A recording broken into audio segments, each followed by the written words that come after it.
Hello दोस्तों, मैं lily और आप देख रहे हैं एडुस्पार्क। इस वीडियो में हम यूरोप और भारत के बीच व्यापारिक संबंधों के बारे में जानेंगे। तो चलिए वीडियो शुरू करते हैं, लेकिन उससे पहले मेरे यूट्यूब चैनल को लाइक, शेयर और सब्सक्राइब करना न भूलें। भारत और यूरोपीय संघ इस साल के अंत तक एक मुक्त व्यापार समझौते (FTA) को अंतिम रूप देने की दिशा में काम कर रहे हैं। हालांकि वर्षों से चली आ रही बातचीत कृषि, फार्मास्यूटिकल्स और वाहन जैसे क्षेत्रों में अड़चनों के कारण ठप हो गई थी। यूरोपीय संघ और भारत इस सदी की परिभाषित साझेदारियों में से एक बनने की क्षमता रखते हैं, यूरोपीय आयोग की अध्यक्ष उर्सुला वॉन डेर लेयन ने कहा।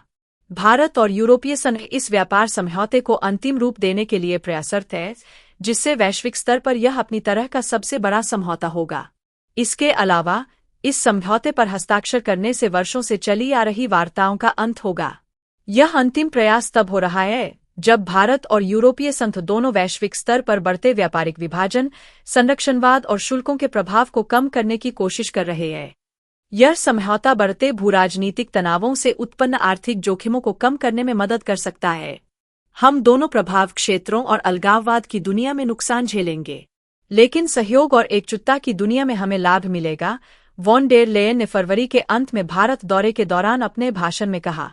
वॉन डेर लेयन ने नई दिल्ली में भारतीय प्रधानमंत्री नरेंद्र मोदी से मुलाकात की और समझौते पर चर्चा की।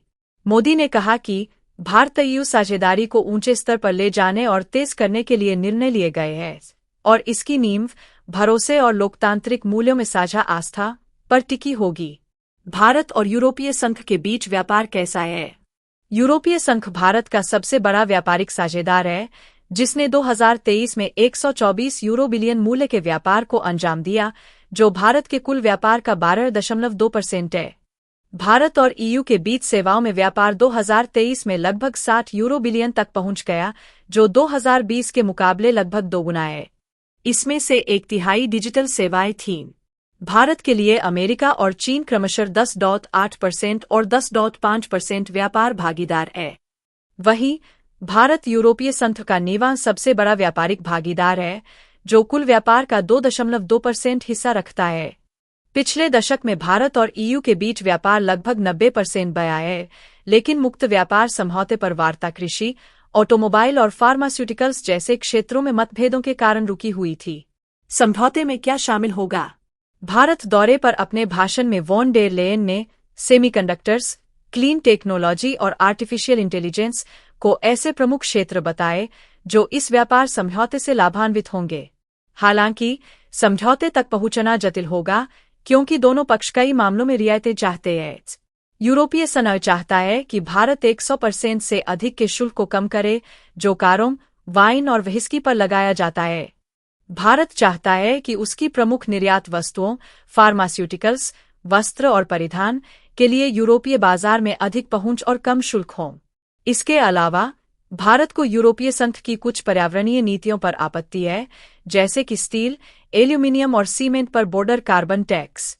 भारत यह भी चाहता है कि उसके कुशल पेशेवरों को यूरोप में अस्थायी काम करने की आसान पहुंच मिले, जिससे उसका IT क्षेत्र मजबूत हो सके।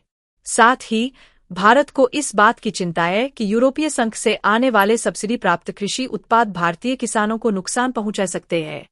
यूरोपीय संघ और भारत इस सदी की परिभाषित साझेदारियों में से एक बनने की क्षमता रखते हैं, वॉन डेर लेयन ने अपने भाषण में कहा।